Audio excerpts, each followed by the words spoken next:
to the Paranorm Girl podcast. I am your host, Kristen.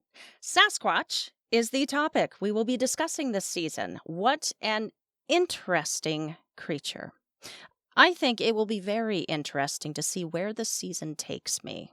Bigfoot, much like our last focus, is yet another subject where I will be starting at zero and working my way through a lot of the information and the stories for the very first time. However, there is a major distinction regarding this one. I don't care who you are, where you grew up, how you grew up, the concept of UFOs and aliens is kind of inescapable to a certain extent. They are everywhere that you turn in pop culture. It's a topic that you don't necessarily need to have thoroughly researched it to understand the basic idea. Bigfoot, as a staple of pop culture, not so much, not as much. I have not had personal experience with it, nor have I had any personal close relationships growing up where Bigfoot was a topic that came up.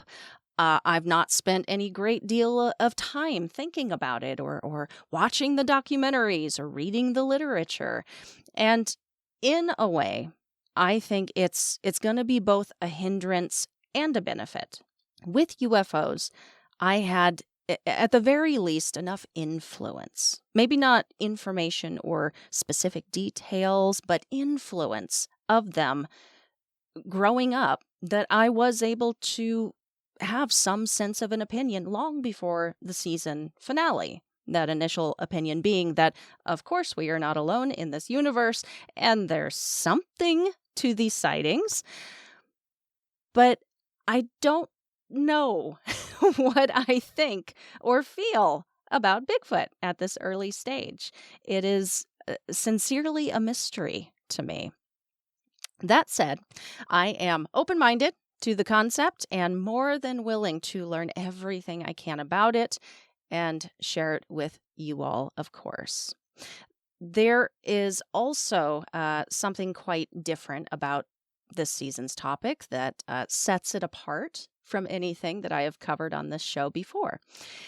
And that is that this phenomenon of Sasquatch may not be as paranormal as one might think. I have not had enough time in the early reading to claim this for certain, but from what I am gathering thus far, as mysterious as this creature may be, it very well could be a fellow resident of this here physical reality, an animal, elusive and rare enough to have remained undiscovered and unrecognized by science at large. That is not to say that scientists are not playing a part in this investigation. Quite the contrary. Evidence has been and is currently being collected and analyzed as we speak, and we have an incredible number of scientists, anthropologists, biologists, historians, educators, and other just immensely intelligent folks in logically and analytically based fields of study who have been compelled enough by that evidence to study this phenomenon. Stigma be damned. And Lord knows there is plenty of stigma to go around with this one. I will talk about what kinds of evidence that I'm referring to, and then we're going to circle back to that stigma. One of the most compelling pieces of evidence that we have pointing to Bigfoot's existence is the footprint. The big footprints, shout out to the book of the same name written by the late Dr. Grover Krantz. That is a name that'll come up again, I am sure. He was very important to this field of study and kind of cool and serendipitous and synchronistic. Used to be a professor at WSU, about a 5-minute walk from my house. Small world. Actually, this is kind of funny and ties into the stigma that's associated. I was given a tip not too long ago that WSU hosted a Bigfoot exhibit. And I was so excited and filled with like childlike glee as I picked up the phone and dialed the number for the archaeology or anthropology department. I don't remember who I called. It was a couple of weeks ago. So it's ringing, and I'm like, ooh, I'm going to go look at some footprint casts and see me some Bigfoot doo-doo. And this young fella answered the phone and was like, hello, this is such and such at the anthropology department and blah, blah, blah, blah. And I, with stars in my eyes, bursting at the seams, was all like, hey, word on the street is that you guys have a really cool Bigfoot exhibit. I would like to come learn about Bigfoot. How can I make this happen, brah? And the silence that he silenced, dudes, was intense. So loud. I immediately realized he didn't know what the heck I was talking about. But also, when his response finally came, he had a tone that said to me, that made it kind of clear that he thought he might be talking to a crazy person. He was all like, no, that's not really something that we would have here. So no dice there. That's okay. My hopes were dashed. My dreams were burned to the ground. That's okay, because instead, I reached out to Dr. Jeffrey Meldrum at Idaho State University to ask about coming to see some of his specimens. I shall be making that journey to Pocatello in just a couple of weeks. Shout out to Tim and Dana Halloran of the Bigfoot Influencers podcast and book for recommending that I do so. Dr. Meldrum is a very nice, very knowledgeable chap in this field, and he was more than happy to add my visit to his schedule, which is such an honor. So cannot wait for that trip and to see these dermal ridges up close and personal and ask him all of my newbie questions. I'm sure he's super stoked about answering the same questions for the millionth time. On that note, if any listeners have any burning question for Dr. Meldrum, email it to me, paranormgirlpod@gmail.com. I'll be sharing all that I learn on that trip and his answers in an upcoming episode. All right. More evidence that I will be exploring, in addition to the footprints, will include handprints, body prints, butt prints, nesting sites, tree breakage, tree knocking, hooping and hollering, rock throwing, gifting rocks, hair samples, poop samples. If there is anything to all of these aspects of this phenomenon, as circumstantial as they may be, as we still do not have a body or bones, if there is anything to these pieces, I'd have to say that sure is a lot of evidence of some hidden animal out there leaving this trail of crumbs behind. Is there anything to it all? That I don't know yet. I've recently finished Dr. Krantz's book, Bigfoot Prints, and he goes into great detail on all of these aspects, makes some really great cases regarding some of it. I am going to have to go back over the information before I share it with you guys, because he also uses a crap ton of like arithmetic and measurements and historic discoveries and historic dates. I appreciate his analytical nature when he approached this subject, but geez Louise, I'm not a geometrist or a chemist or anthropologist or primatologist, and I have no plans to become one in order to understand this subject. But I will see if I can't break it down in layman's terms for all of us, for all of our sake. Before we move on, we are going to take a moment to spotlight our sponsor for today's show. And then I've also got a promo to play for you from my friends BJ and Mitra over at the Unrefined Podcast. Today, I'm here with a sponsor for your bouncing bundle of joy. Nope, not talking about a baby. I'm talking about baby makers. That's right, today's show is brought to you by Manscaped. Just like babies, your man's delicate little guys have sensitive skin and deserve products that are not only skin safe, but made with safe ingredients. That's where Manscaped's Platinum Package comes in. From razors to shower care, this package goes above the gold standard for body hair. So treat your beautiful boy to the world's finest toys at manscaped.com and use the code PNG for 20% off and free shipping. Whether you are Sasquatch or man, it's important to find grooming routines that work for you.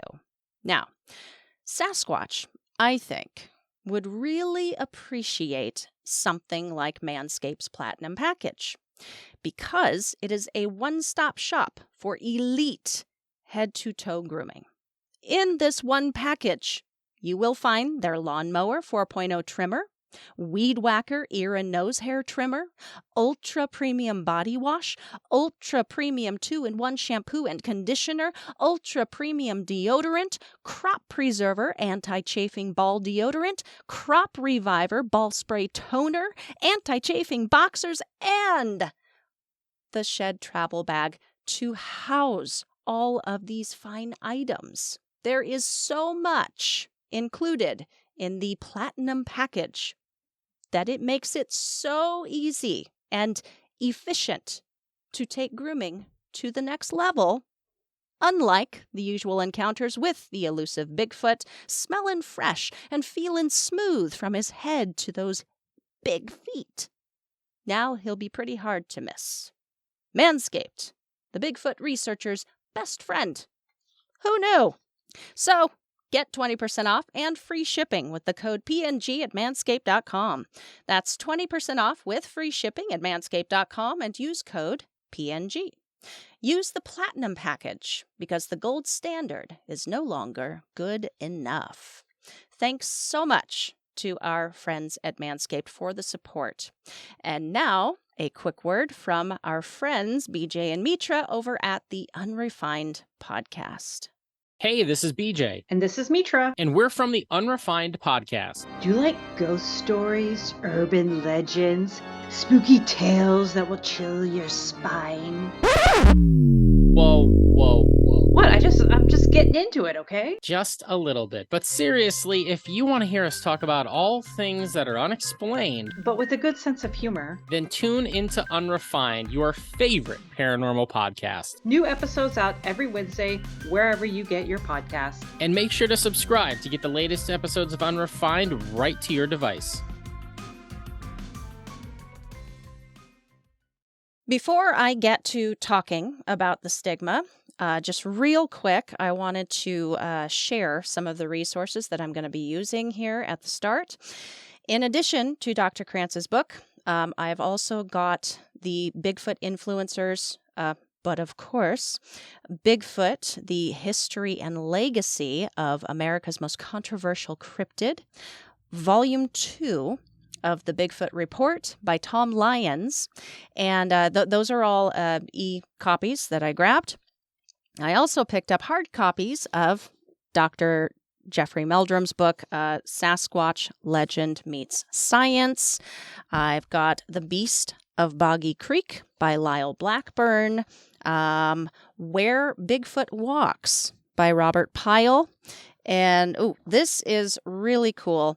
Everything that you need to know guide to Finding Bigfoot, the show, and the crew, and their thoughts, and their evidence. Also, I started watching the show. You guys, so good. Anyway, it seems like a lot. There will be even more added to the pile as we make our way through the season. Thank you to my awesome patrons for supporting the show and making it possible for me to get all of these materials. Y'all are freaking rad, man.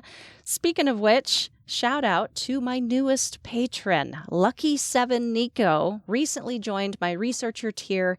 He's been listening for a few months now and says he's really into cryptids and looking forward to the new season.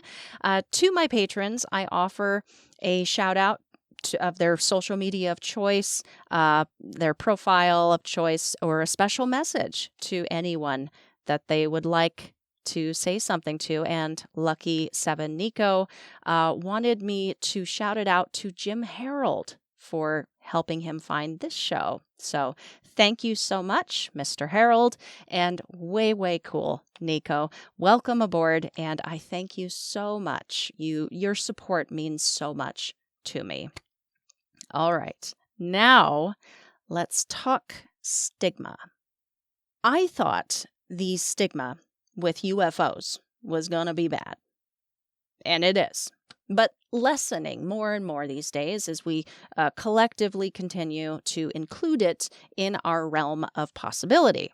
We may not know exactly what it is, but we are coming to terms in general as a species with its reality. Sasquatch is another matter entirely. And I honestly do not get the high level of skepticism here.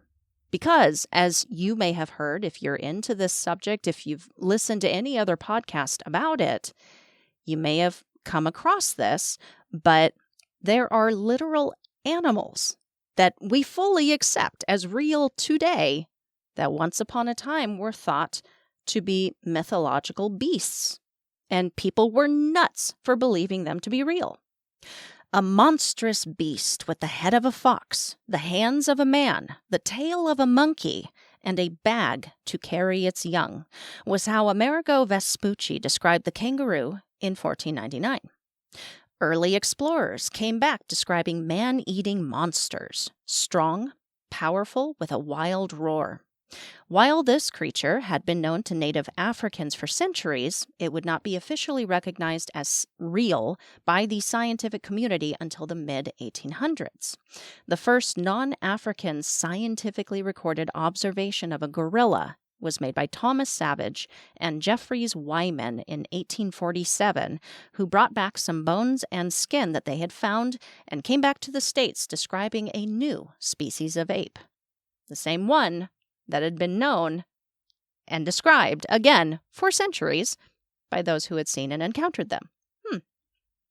The Bondigezu is a tree-dwelling marsupial in western Papua New Guinea, truly thought to be simply a figment of the locals' mythology. It wouldn't become real until the 1980s when an Australian scientist snapped a photo of one. The Saola, or the Asian unicorn, is a strange little concoction. It's something between a very pretty cow and the mythological creature Pan. This one was discovered in 1992. We had no idea it existed until someone came across this funky-looking skull hidden inside of a hunter's cabin. Before that, had no idea such a creature existed. And something of note, even though we know this animal exists now, scientists have documented it in the wild only 4 times since the date of its discovery, since 1992. Rare, elusive, enigmatic, but still reproducing, obviously, still kicking. And tales of tentacled sea monsters had been common among mariners since forever. The first scientifically documented existence of the giant squid took place in 1873 when pieces of one were found in the stomach of a sperm whale, but it wouldn't be until 2004 when the first images of a live one were captured. The list of what once was mythical turned, oh, just kidding, they're all actually real, and we totally knew that all along because, this list, it's a long one.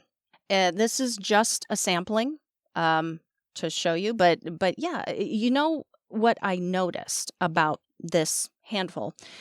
Even though they may have had centuries of encounter stories backing their existence, these animals weren't officially recognized until later because they were either in locations that Western scientists and explorers didn't or couldn't often go to, or the creature itself is rare and elusive. Now, understanding that what once was fiction would come to be fact should also make us question whether we might yet discover what we now think of as fiction to be fact. Rare, elusive, hard to reach, but conceivable. Once upon a time, it was very imaginative to think that some giant monkey monster was chilling in the African forests. Today, if you walked around talking about how gorillas are not real and it's all big gorilla pushing the gorilla agenda, we would rightly think you were a nutcase. Just weird to see that kind of paradigm shift in such recent history. It's weird to me. Now, take the Sasquatch. Native Americans have been talking about this creature for centuries. Numerous tribes have some description or legend about this creature. Okay. In the modern day, we have thousands of reported encounters and sightings of something that sounds eerily similar to the being described in the legends and the lore. What's more, we have evidence of its existence. There are some pretty interesting, exclusive details contained within those pieces of evidence that are pretty hard to explain. Details that the general public is most likely not familiar with. And we'll be diving much deeper on those details later in the season.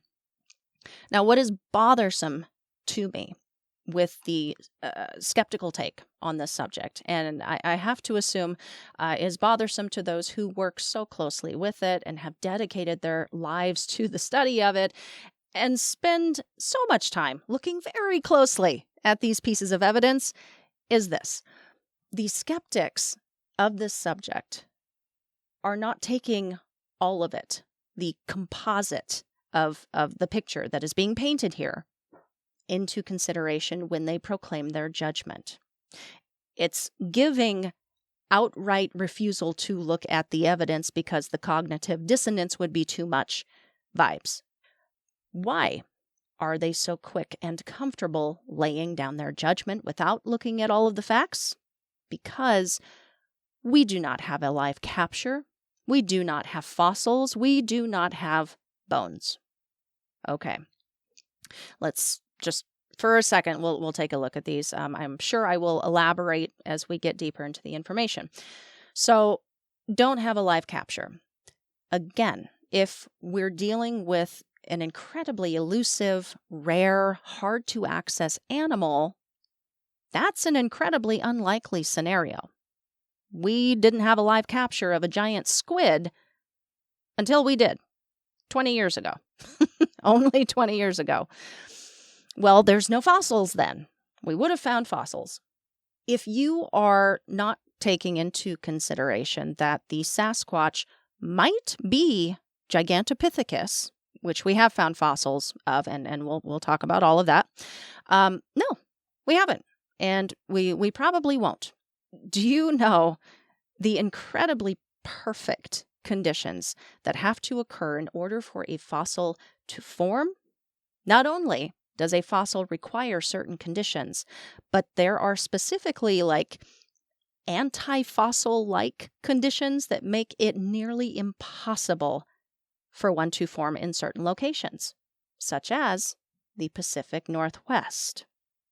And this was from Dr. Meldrum's book, Sasquatch Legend Meets Science. He says, thanks to our abundance of moist coniferous forests and volcanic soils, the acidity of the soil is not conducive to the preservation of bone.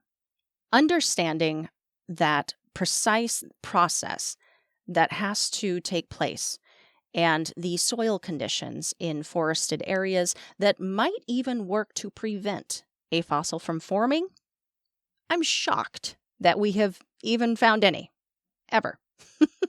Not to mention, even in areas very conducive to fossil formation, they are in themselves hard to find due to rarity. The Tyrannosaurus rex, one of the most famous and well-studied dinosaurs. Recent calculations suggest that 1.7 billion lived on Earth between 65 and 68 million years ago. You want to take a guess as to how many T-Rex fossils have been identified and documented? I'll just tell you, less than 100. That should be more than telling when considering why we wouldn't just be tripping over Bigfoot fossils. Okay, not fossils then. Bones, a decomposing body. This is where supporters and skeptics really start to get tangled in their arguments. And to be completely fair and logical here, it is a fact that is hard to argue. We have bones and bodies of all these other forest-dwelling critters. We stumble across them. We have them on display at museums. We have physical proof in hand. And as hard as it may or may not be to get our hands on these deceased critters, we know we can. Also, in all this time, especially in this day and age of fancy newfangled technology and night vision and drones, we can't find just one body? With as many run-ins as are reported with these fully alive creatures, we can't stumble across just one little old carcass in the woods? Very fair. Absolutely hard to argue with this logic. Now, on the flip side of this, there are numerous reasons why finding the bones or a body of Bigfoot would actually be incredibly unlikely. To understand the unlikelihood, we need to accept a couple of assumptions about this creature made by the educated conclusions of folks much smarter than myself. We are going to assume that this creature is in fact a mammal. It is a primate. It is a very large primate and has no real natural predator. The grizzly would probably give it a run for its money, but the Bigfoot in itself is an apex predator. So, what does the death scenario look like for a creature like this? We're looking at a natural death, a slow as opposed to immediate and violent death, where they would have no choice in the matter of where they took their final breath. I'm going to try to relay this next bit of information. Most of it came from Dr. Krantz's book. Yeah. All right. So here we go. So if we are talking about a delayed death, we are talking about old age, starving, or sickness. And in these cases, any animal is going to choose a place to curl up and hide as they try to recuperate while they are in this vulnerable state. They do not just lay down in the open and expire if they have a choice. Okay, so they have died, tucked away somewhere. They quickly become bones, picked clean by opportunists of the forest. Whatever is left is either carried away or maybe consumed by animals like the porcupine, or the forest floor will grow over them, completely enveloping as the bones deteriorate and become absorbed by the soil over the course of like a few years. And this is how it often plays out for the carnivore carcass. That is why people don't often stumble across a carnivore body in particular unless there was human involvement in that death or if it was a sudden death. Otherwise, it is rare to just stumble upon remains of a bear or a cougar in the wild. And in his book, Dr. Krantz said that as of writing it, after decades of having studied the phenomenon, he had yet to meet someone who had found the remains of a bear that hadn't been killed by human activity. It's crazy. After decades. So, beating a dead horse here. Pardon the pun. But this deducing really starts to make sense so long as we understand Bigfoot is rare. Because then we would compare a very low number of remains discovered to the population of a species like the black bear. It currently sits between 25,000 to 30,000 in the state of Washington, up to 30,000 of these creatures, and yet we rarely find their bodies.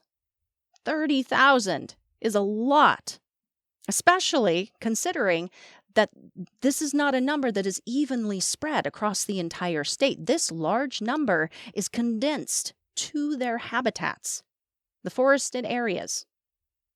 Now, if we compare the number of Sasquatch footprints found compared to bear prints, Krantz suggested that we'd be looking at like one Sasquatch for every 100 bears. And he further stated that if we're considering the Sasquatch is a primate, it's outliving the average black bear by at least a decade, and at most 3 decades, up to 3 decades. So the bear is dying more frequently than the Bigfoot. And yet, one more time, for the last time, I promise, we rarely stumble across their remains. I hope this was enough to make my point, and enough to just make you guys understand just why the bear argument is so important. And it's an argument that the skeptical side hates. They don't like it. It doesn't make any sense to them, and it's just so convenient. And yet, if we are talking about a low population of an apex predator out in the wild, as convenient as it may seem as to why we haven't found one, it actually does start to make a lot of sense as to why we haven't found one. And not to mention, not everyone tromping around in the deep forest is keeping their eyes peeled for a pile of Bigfoot bones to begin with. Would an average camper or explorer who isn't really looking for one, who just randomly stumbles across one, even know what they were looking at? I wouldn't. And another reason why the skeptical side gets very passionate at times about proclaiming this phenomenon to be total bunk is due to the stranger side of some Bigfoot reports. Really strange stuff, really fringe stuff. We're talking glowing orbs, telepathy, UFOs, interdimensional wormhole jumping, and the like. And I'm understanding of this being some folks' go-to explanation as to why we haven't found one. They are trying to come to terms with this mystery in a context that they can grasp. I get that. And y'all know I'm into it. I'm down. But this is where my analytical side is really going to come into play, because there is more than enough physical evidence that provides an explanation for a physical creature that gives real answers to a physical mystery. You can believe whatever you want to believe, but at this early stage, I feel since we have more than enough information already to choose from, I am going to start there. If credible, analytical, logic-based scientists and researchers are compelled enough by this evidence to study this phenomenon as a physical phenomenon, as mysterious as it is, I want to know what compels them so. And it is not just the skeptical side that thinks the paranormal connection is weird. Serious Bigfoot researchers also think it's weird. From what I can tell, a lot of them do not want to be associated with that side of it. They are sincerely gunning to be taken seriously with their research, and they want this field to be taken seriously by science. I was actually very surprised at the dividing line in the ranks of the Bigfoot world. I thought initially that there was going to be a lot more crossover. There isn't. Two very distinct camps with this one. So that should be really interesting to reach that part of our investigation here. And I'm as open-minded to other possibilities as I ever can be, just letting you guys know now at the start that I am going to be considering the plethora of evidence available to me first. Okay, so other aspects of the Bigfoot phenomenon that I am planning to explore this season are Native American legends and lore. I also would really like to get into just the general history of the subject. We're going to take a look at Bigfoot and its brethren around the world, how it's possible for Bigfoot to even be here in the States, the Patterson-Gimlin film, of course, just so much to talk about this season, so much. Which reminds me, Sasquatch is such a huge topic, y'all. My intention for this season was to investigate Bigfoot, but also cryptids in general. That was before I realized what a monstrous feat that was going to be. I prefer to go into depth, deep depth about everything that I talk about on the show, and that being the case, I needed to narrow the focus down just a little bit, just to Sasquatch.